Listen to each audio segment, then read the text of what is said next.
Come on now and listen to my story about Pierre. He had an incident with the church, so Frank said, "Get away from here." One day after his trip across the sea, he went a-hunting in his new country. He caught a beaver. He struck gold. Not literally. The next thing you know, old Pierre was friends with all the natives. They showed him their ways and how to be creative. They said, "Stick with us and you'll never be betrayed." Well, that's when Pierre agreed to join the trade. The fur trade, that is. You know, mink, muskrat, and fox. Soon, Pierre had found a wife, a daughter of a chief who was mighty nice. A whole lot of people didn't like the mixing of the race, but the two cultures were able to save face. Sharing culture and language, yeah. Now it's time to say goodbye to Pierre and his kin. They would like to thank you for kindly listening in. You're all invited to learn how this country was made. Remember that the economy was built on the trade. The fur trade, that is. Yeah.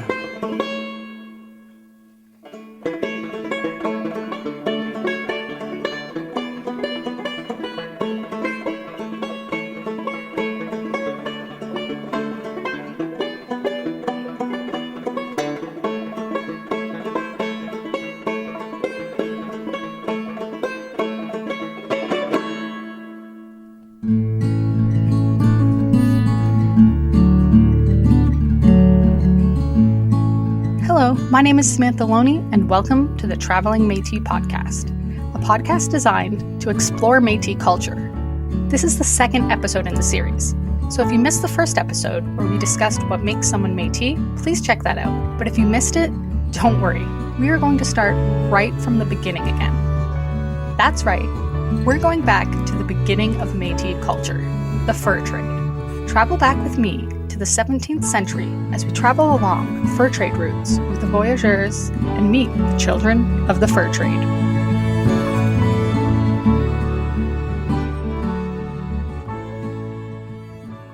If you're Canadian and listening to this, I am sure you've heard all about the fur trade in history class. But if you haven't, here is the Cliff Notes version for you. The fur trade began in the 1600s and lasted for about 250 years because beaver hats were apparently all the rage in France. To get beaver pelts to make these hats, Europeans settled in what is now known as North America, set up trading posts, and traded and worked with indigenous peoples, sometimes breeding with them, creating the children of the fur trade, the Métis. Now, I could continue to give you a history lesson here, but I thought it would be more interesting and historically accurate to bring in a few guests to help better articulate the fur trade and its impact on Métis people. Today, I have my friend, fellow Métis, Erin Blondeau, historian John Savage, and Métis artisan Kim Weldon on the show. To start my travels discovering the connection between Métis people and the fur trade, I sat down with historian and seasoned paddler John Savage. To start off, I had to ask him, what is the fur trade? Okay, well, the fur trade is basically how Canada got formed. When you look at a lot of European countries, Europe itself is broken into smaller little countries compared to what we have in Canada and North America. The way Canada was designed is it's an overlay of the fur trading routes of the voyageurs and the coureurs de bois that would travel up the rivers and trade with the First Nation and later Métis. And so when you look at Canada, it's basically the map. It's based on the fur trade. And it was based on minerals exclusively. You might have seen it broken up in a different way, and we might have had different boundaries. But Canada itself is just a giant canoe route, more or less. Yeah, and then you mentioned the voyageurs. Maybe if you want to give a bit of like a definition for anyone who's listening. The voyageurs were the labor that was employed by the fur trading companies, and these were licensed operations by the French and then the British to conduct the fur trade. And so the voyageurs were the ones that paddled the canoes. Now, the fur trade started about almost immediately. There's an account of Jacques Cartier first exploring the Gaspé and encountering a chief Donnacona, who is the Iroquoian from where Quebec City is today. And the first thing that the chief wanted to do was to start trading for furs that he had brought with him to encounter Jacques Cartier. So this fur trade went on for nearly 400 years. It's still going on, I guess, and right up until the logging era as the peak period. So for over 250 years, it was very intense. And we had voyageurs and who were employed by the fur trading companies to go out and to transport the furs back to Montreal and Quebec City. The fur trade wouldn't have been possible without Indigenous peoples and the settlers that came over.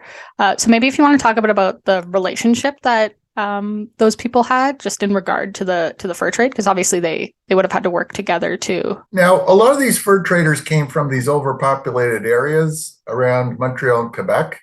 And, they wanted a lot of them needed employment. So this was a great way for a young French Canadian to go out and make a living and to live their lives if they weren't going to inherit the farm back in New France. How the European fur traders, voyageurs connected with the Indigenous peoples is that they realized that they didn't have all the knowledge. When you look at river systems and how to get to the areas where the furs were, these river systems were largely intellectual property of the Indigenous people, the First Nations people who had first discovered them. And they could sometimes collect tolls for these passages along their routes and such. It was guarded intellectual property. Of course, it's quite complex. If you ever went on a canoe trip without a map, it's very troubling. And sometimes there'd be bent trees to guide you and that sort of thing. You'd have to know all the landmarks and be able to find your way through the network of river systems. So first of all, that's where we see, for example, with Samuel Champlain, he's trying to find a route to the Orient, and he encounters Chief Tessouac at Element Island, and the chief doesn't want to let him know how to get to the Arctic from there either, because Champlain had a guide that said you can get to the Arctic from the Ottawa River, and the chief was saying no, you can't, and tried to hide that from him. So, and told Champlain that, the guy that told you that is a liar. So they kicked him out of the party, and there you go. It's part of intellectual property, and but also, so you wanted to gain access to this knowledge.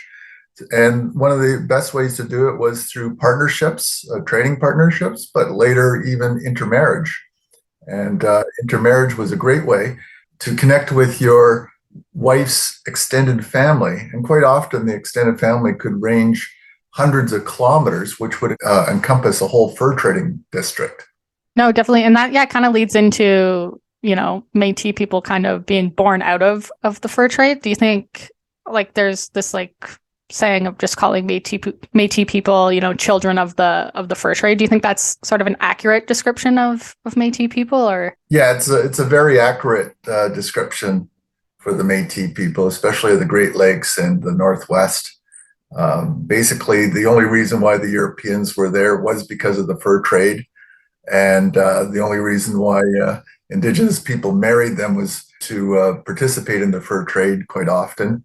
That was the main motivation. And it was a mutually beneficial experience to have the two intermarry, because what you would have is, which I'll go into later with my family's cases, you would have an opportunity to benefit from the supply lines that the Indigenous people provide, and then the marketing of those furs to the European traders in Quebec City and Montreal. So they would go out on as voyageurs, and as they were paddling, let's say from Montreal to Fort William, which is now Thunder Bay. They might have paddled through Lake Ontario and up the Humber River where Toronto is, which used to be called the Toronto River, and they would go up through Orillia in Lake Simcoe or off up through Nottawasaga through Barrie and into the Great Lakes, and then they would spread out fan across to meet the different fur suppliers. I think because most people think of Métis people as like prairie people and don't really realize like Métis people were over here in Ontario too. Based on what we understand with historians looking at the settlements of New France, there wasn't a great deal of intermixing. There must have been some intermixing, but there wasn't a great deal of intermixing. But wherever the fur trade was, there was a lot of intermixing. The story goes in our family that Antoine Gaudaur, a French-Canadian voyageur, ended up meeting the chief's daughter there, having some children, and setting up one of the largest fur trading operations in Canada. To be Métis, there's an Indigenous ancestor and let's say a European fur trader, and they have to settle just before settlement. Well, in this case, yes, they settled in Orillia just before settlement, the big rush of settlement that came in after the 1830s, let's say. So they were there maybe a decade or two before all that happened. And so they got established, and then there was this wave of settlement. We know that Antoine Gaudaur was this French Canadian, had petitioned the British military for a pension for his service at the Battle of Chateauguay and Chrysler's Farm, which would have positioned him just before there was a contingent that was sent out to Fort Mackinac. So it's possible he could have been a voyageur going up and down from Toronto to Fort William, and on the return was enlisted with the other Métis, Great Lakes Metis of Drummond in that area that later became known as the Drummond Island Métis. But it's conceivable that he could have been a participant in that battle, and then in July 1812, and then later possibly in the Battle of Prairie du Chien, in which he actually, we've done some research to determine that he had an uncle there, and his brothers also lived in Prairie du Chien. Now, Prairie du Chien is just to the south of the Red River Valley, down the Mississippi as well. So it's on the fur trading connections there, routes there. After the War of 1812, the fact is he ended up in Orillia in about 1816, 1817. So just before the Métis of Drummond Island located to that area. And he met the chief's daughter, Mary Schilling, who's 5 years older. What's a woman who's 5 years older marrying a younger man like this?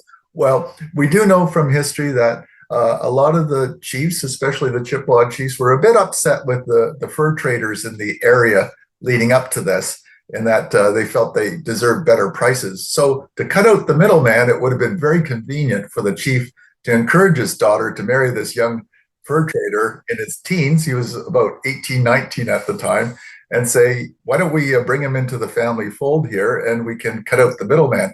So that's exactly what they did. And they settled up at a portage between Lake Simcoe and Lake Couchiching. So Mary could, quite potentially, she could intercept the people who are portaging through this route and helping Antoine do the bargaining for the trade and trying to set up connections.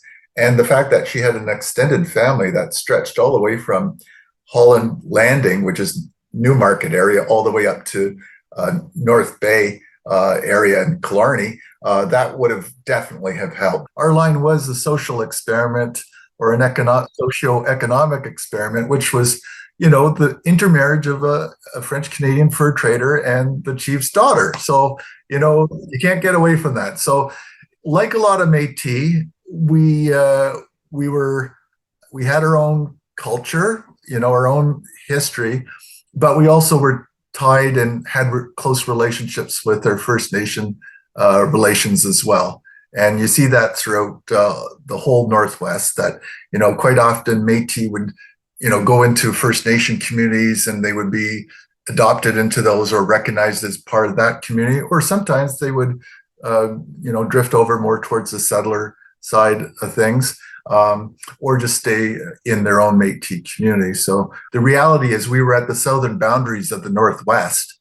So we were the ones that were sort of the first Métis recognized just north of Toronto. We talked a bit about this, before, but the Mackinac jacket was also something that came out of the fur trade, which is really interesting because I mentioned to you earlier that, my dad owns some of these jackets still to this day. The Mackinac jacket, I think, deserves, a lot of people know what they are. They see them in popular culture all the time. You see, anytime somebody wears a buffalo check coat, that's a Mackinac. That comes from the Mackinac jacket or Mackinac coat tradition that was born from a Métis couple in the War of 1812.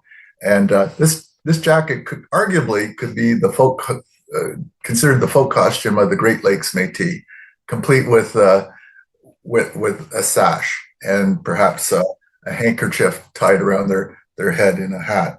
So the Mackinac jacket was originally, there was a contingent of veteran soldiers. They used to call them the Invalids Battalion. So the British, instead of having their older and injured soldiers retired or sent to battle where they weren't capable of fighting, they would send them off to these remote garrisons in Canada. And there was one up on Fort St. Joseph on St. Joseph Island.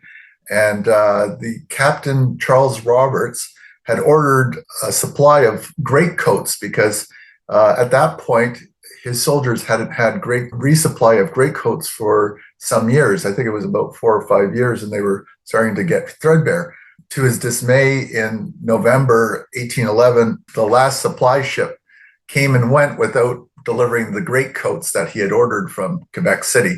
So he took it upon himself to commission the sewing together of, or the cutting and sewing together of these greatcoats from trade blankets. And these trade blankets were designed to the specifications of the local First Nation and Métis community in the area. So John Askin Jr., who was the storekeeper for the Indian Department that had this store of greatcoats, he took script or credit and as an entrepreneur agreed to supply these greatcoats to Captain Charles Roberts and his garrison.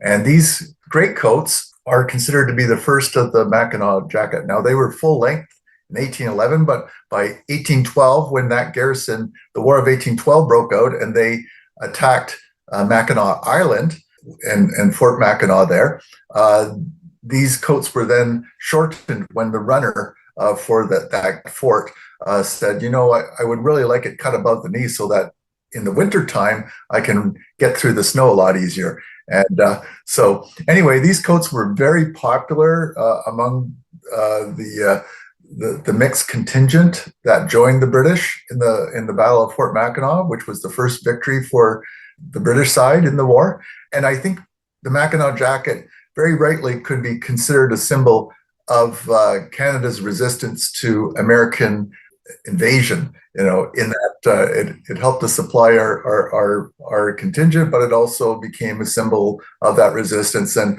right from the beginning, they had the buffalo check design, and then they had the red coats as well.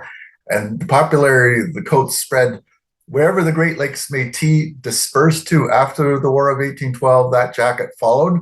It became something that would have been worn by the veterans of the War of 1812 around Fort Mackinac, but also became a trade item because they ventured in up the Mississippi River to Red River Valley or out down towards Mattawa and the Ottawa Valley, where later lumberjacks started wearing these coats.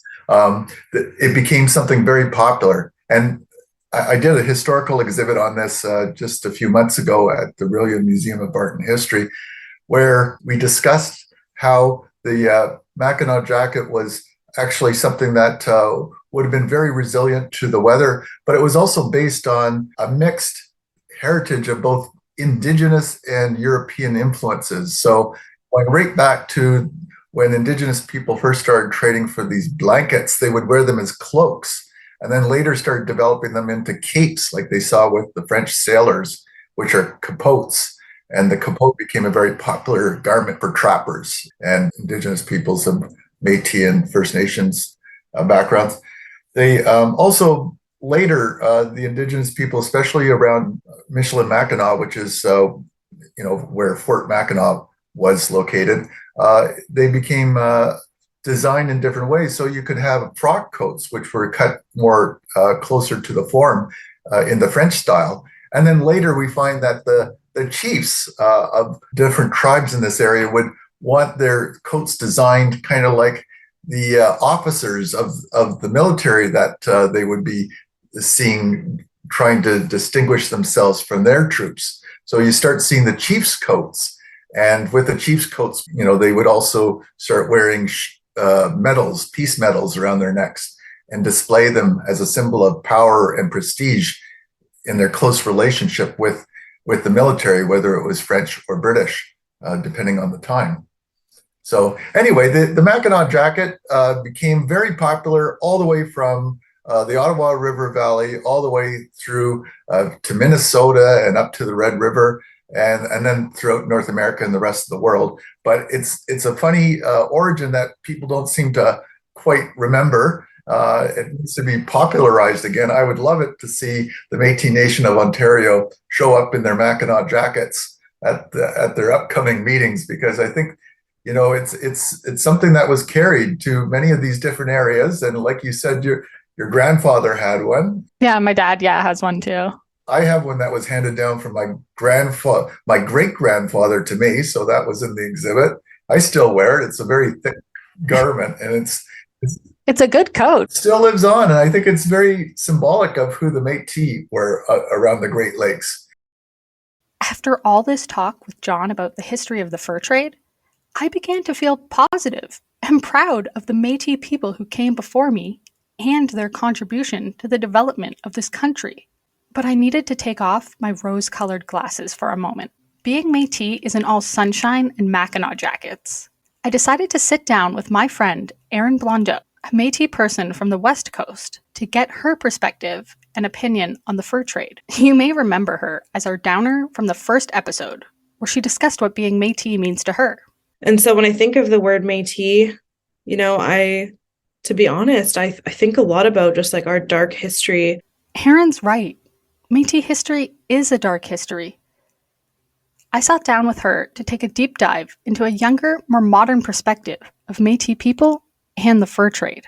I don't know why. Every conversation I have, I'm like, let's just go really dark and deep immediately. Like, let's not talk fluff. Let's just talk horrible stuff. Well, I was talking to another woman, and I was like, oh, what does being Métis mean to you? And she's like, oh, like being like a product of colonialism because of like the fur trade and like being children of the fur trade and all that. The place that I've felt most connected with, and I know like a lot of, there's Métis scholars that when they hear this, they'll just cringe and be like, oh, because I've read a lot of like Métis people's opinions about how they don't appreciate when young Métis people are like finding their identity, and then they kind of latch on to like historical Métis identity rather than like contemporary Métis identity.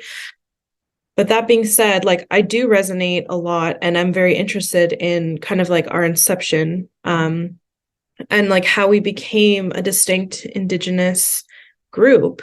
And like we have to be honest with the fact that it is through colonization.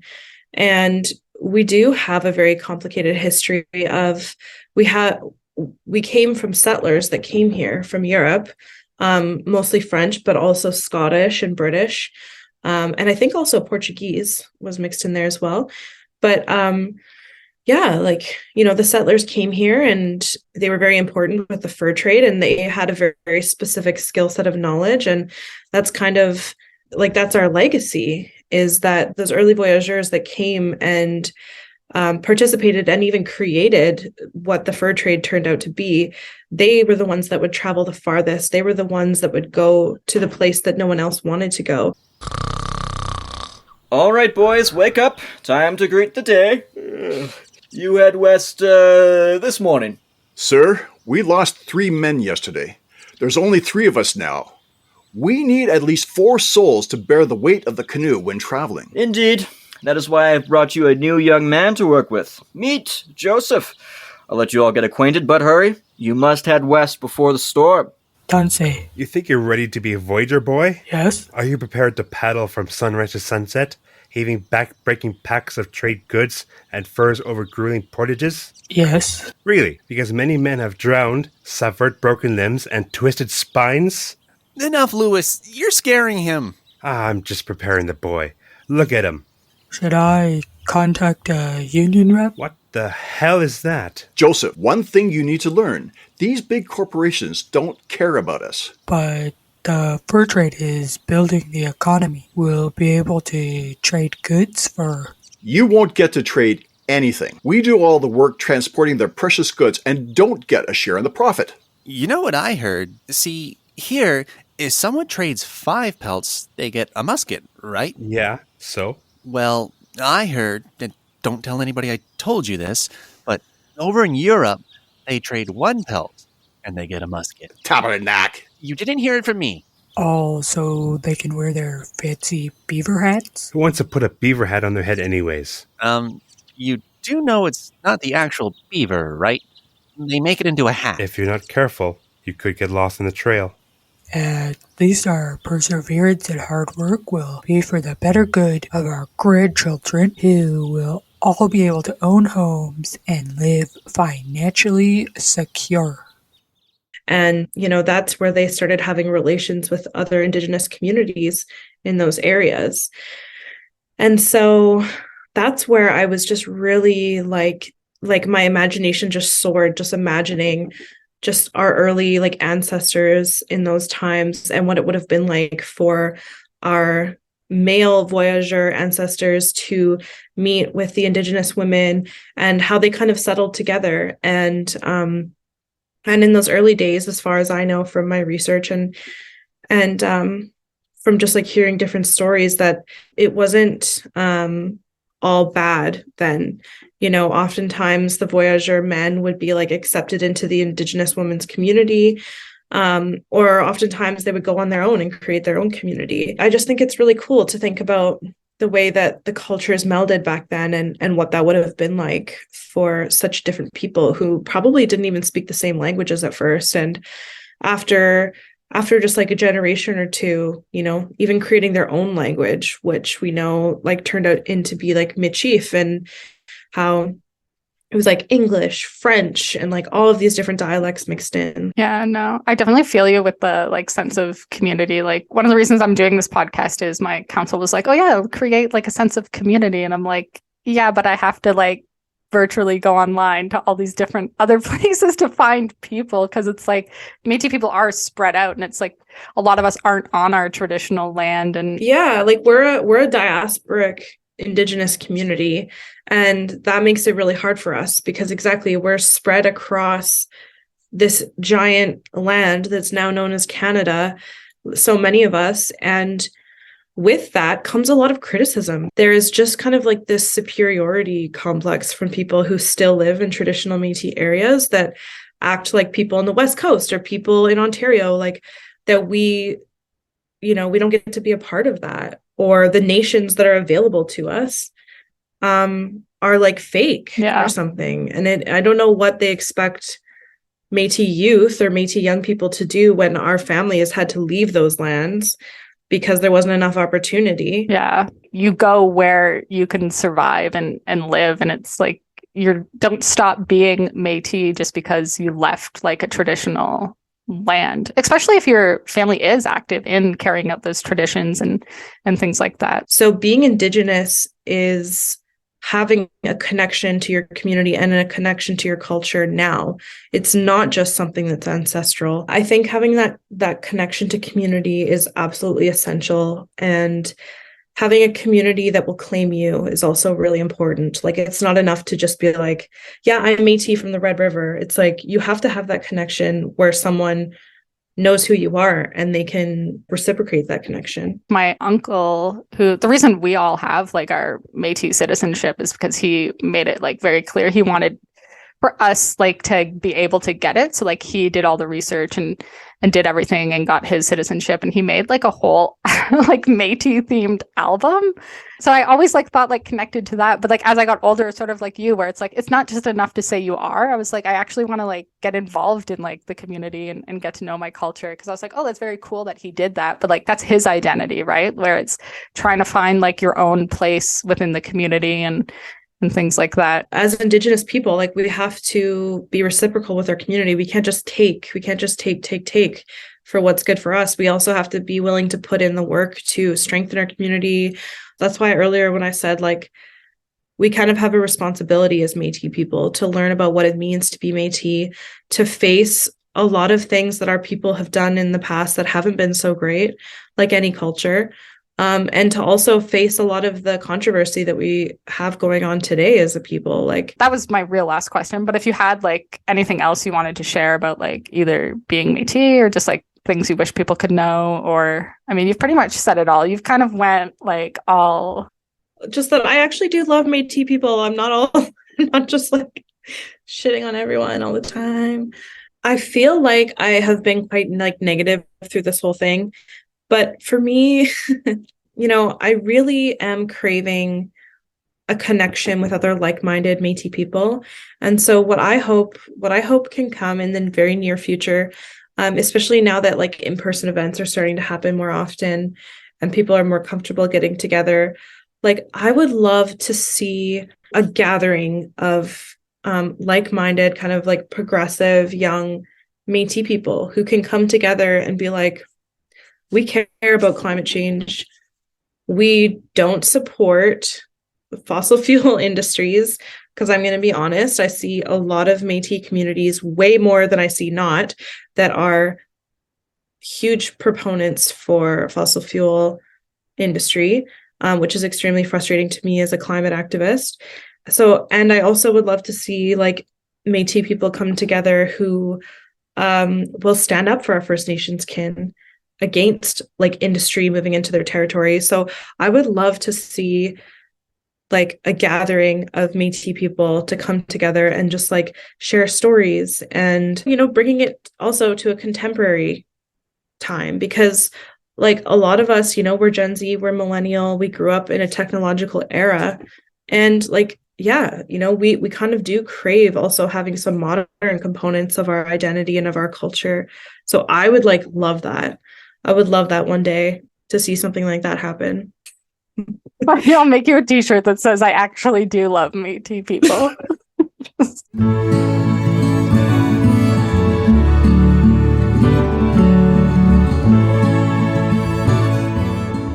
And I was at like a Métis business expo recently talking to people, and just how like Métis people are like have like that natural maybe like knack for entrepreneurship because of like the fur trade. Do you think that like is maybe something that's like connected to like ancestry? I always tell people, like when I facilitate workshops, I always tell people that, you know what, the Métis were the first entrepreneurs. They were in Canada, because you worked for a company, but you basically had to make your own money. You know, you had to go and do the actual activities in order to get, you know, the items in order to sell them back. And I mean, I really look at that entrepreneurial spirit as being part of our DNA. I really do.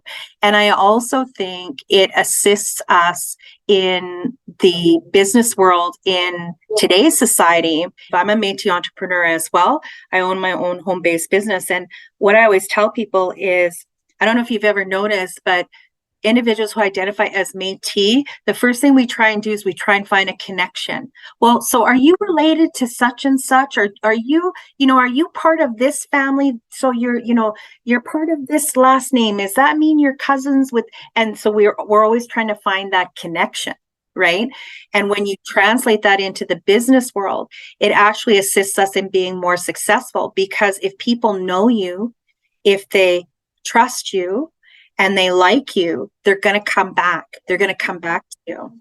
And, we have some really good entrepreneurship organizations that are trying to assist us in becoming more, for lack of a better word, more official in our capacity. I think we've been entrepreneurs for a very, very long time. It's just now we're just trying to get it into like the colonial sort of perspective of having a business license and doing that kind of stuff. So yeah, I love it. I think, a lot of us, we come from a good line of people that were basically self-employed trying to survive, right?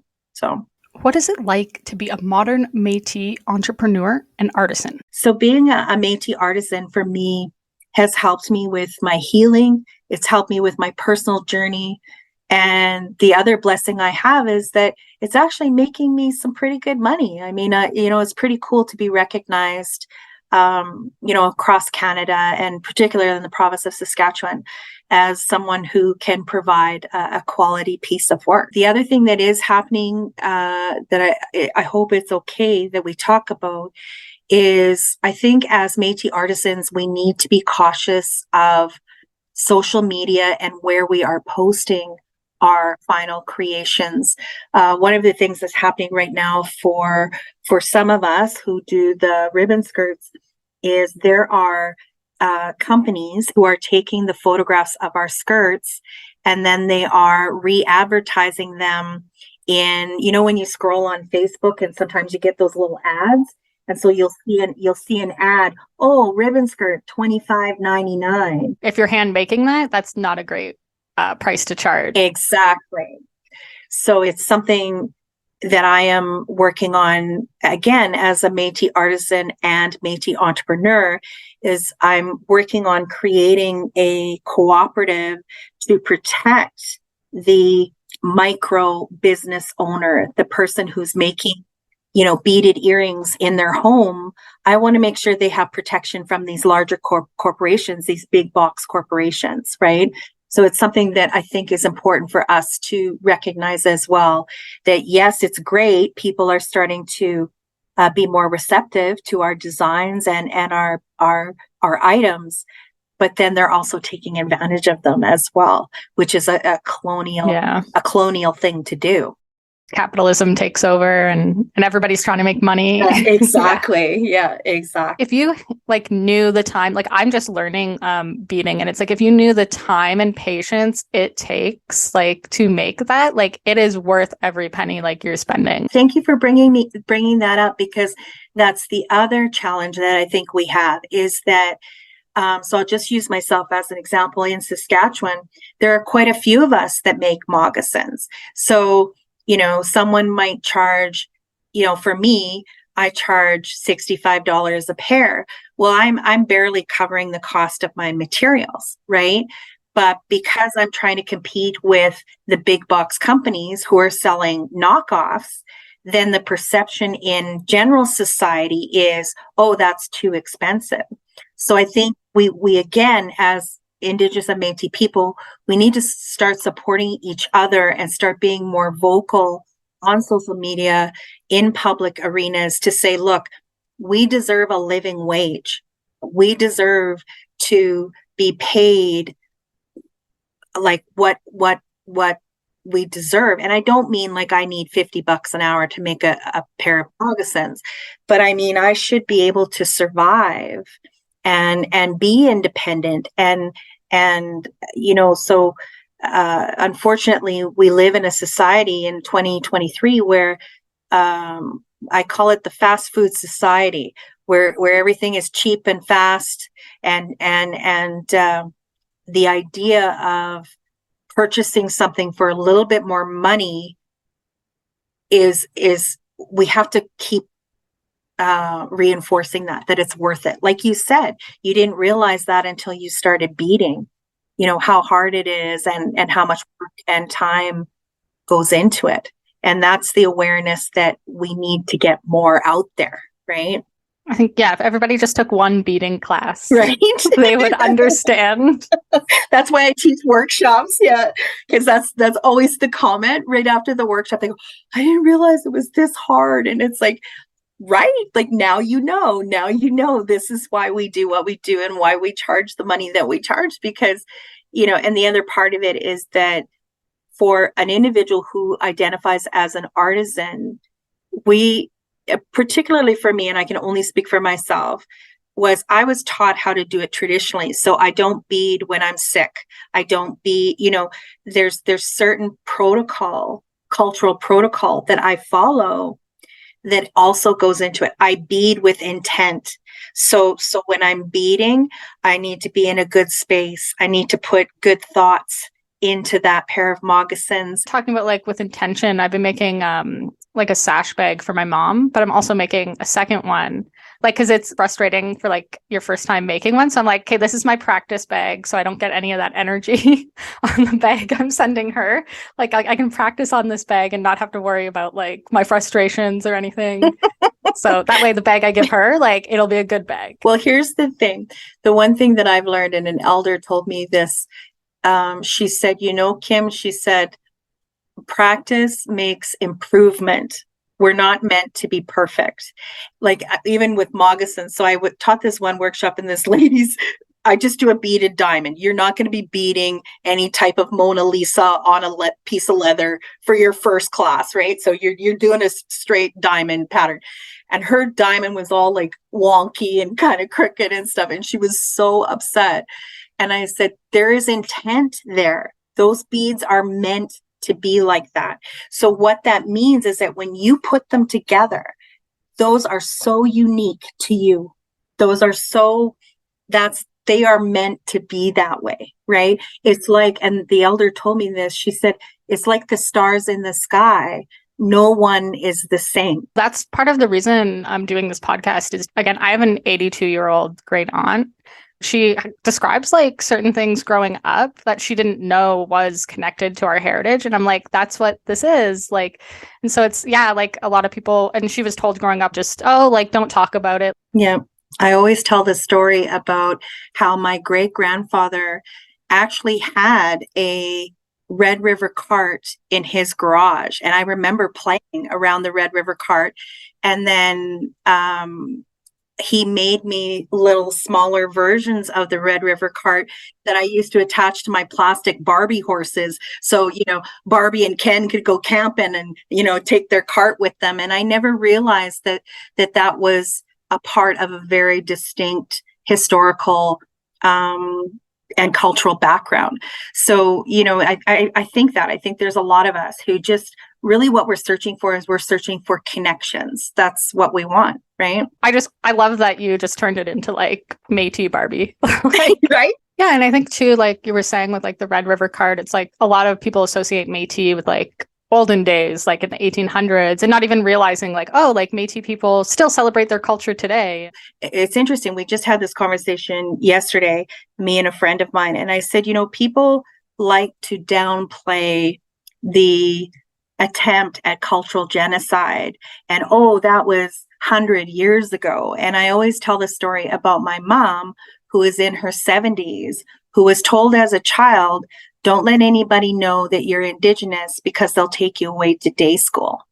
So that's one generation from me. That's not great. And, my grandfather, her dad, who was a Métis veteran for World War II, when he came back from the war, they were going to purchase a house for him as a veteran of the war.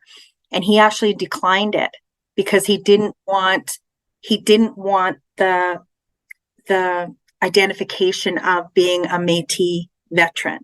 So, I mean, that's two people. That's not like that was, 300 years ago. We're talking about like, 2 generations away from me where we have people who were struggling with identity, people who were struggling with the stigma that was around being Indigenous, and the biases and the racism, so it's been an uphill battle for us, and we continue. And now that we're in the time of truth and reconciliation, we talk about sharing our culture to help teach people and to help them grow and have a perspective that perhaps is a little more open-minded than before. As always, we want to end the show on a lighter note with a story from our Métis on the Roof. We thought it only be fitting that in today's story, we celebrate the Red River cart. an item from the Métis homeland that was proudly used by many Métis entrepreneurs.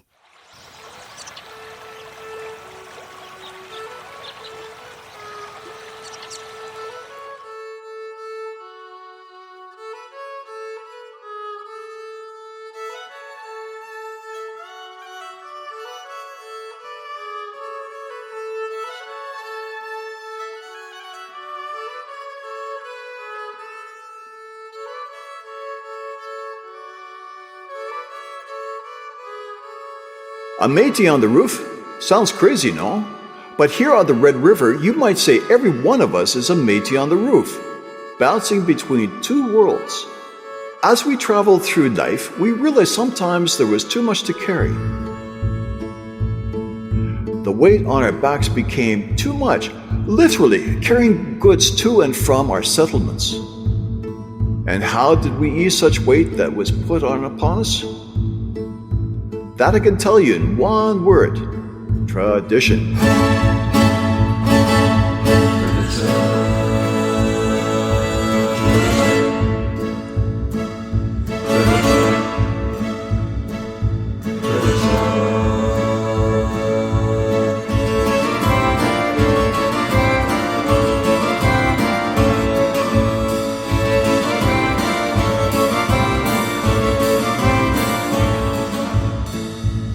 Because of our traditions, we kept our balance for many, many years. Here in the Red River, we have a tradition for everything. We have our sash, the Red River jig, we hunt and fish. We also have the Red River cart, an innovative way to transport goods before the railroad. You may ask, how did this tradition get started? I'll tell you. I don't know, but I will tell you the Red River cart was instrumental not only to Métis people, but anyone wanting to participate in the trade. I have a long ways to travel. For the 2 saddle horses, I have brought you 9 gallons of mixed rum, each. Miigwech. Hota, should we tell him those horses will not get him very far? He will realize soon enough. Let him be proud. It won't be long enough before the horses humble him. It was not long after traveling with these horses. They succumbed to their sore backs and our traveler had to find another way to transport his goods. Oh, come on. Just another few miles and you can rest. Whew, those are some poor pack animals. And ill-tempered. Hard to handle. I just lost 18 gallons of rum, which I could use right about now. Sounds like you got outsmarted by an Indian. 2 Indians. So what brings you here anyways? I wish to develop a trade route here to maintain my trade with the Sioux to the south, and to the hunting and trapping grounds of the Cree and Saulteaux. They have supplied me with more furs than I can carry. Sounds to me like you're in the market for some transport. I thought I had it all figured out. But whenever they get the chance, these horses break their lines and cinches and discharge their loads upon the ground. Well, how much are they carrying? 90 pounds. 2 horses are hardly worth that trouble when a man can carry 2 packs on his back. I've been swindled. Well, you're in luck, because I might be able to help. You ever heard of a Red River cart? No, what is that? It's the latest technology. These babies contain no iron at all, entirely constructed of wood and animal hide. You travel over rivers often? Yeah? Well, this cart can be floated across streams since it's covered with bison hides. Really? Yeah, it's all held together by sinew. It can be taken apart easily, too. You just pop the wheels off and put the box on top. Your days of traveling around the river are over, my son. Oh, that'd be very helpful. And you said you were trying to haul 90 pounds on that horse? I was a fool. I mean... Hey, don't be too hard on yourself. You've got the opportunity to redeem yourself today. 90 pounds is nothing for Red River carts. They're strong enough to carry loads as heavy as 1,000 pounds. Wait. This all sounds too good to be true. How do I know you're not trying to pull one over on me? I have already been fooled once today. Exactly. Creator would be cruel to do that to you a second time. I swear by the pride of my people, these carts will take you far. Please, for the sake of your horses, take a cart. Ah yes, the beautiful sound of the Red River cart. A sound to remind many peoples of home. We take pride in our ability to contribute greatly to the economic structure of this land, which began with the sound of those wheels spinning.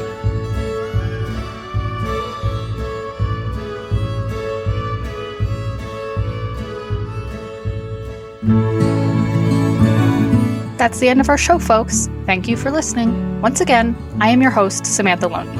I want to thank our guests, John Savage, Erin Blondeau, and Kim Weldon, for sharing their knowledge with us, and Etienne Beausoleil for providing the music in this episode.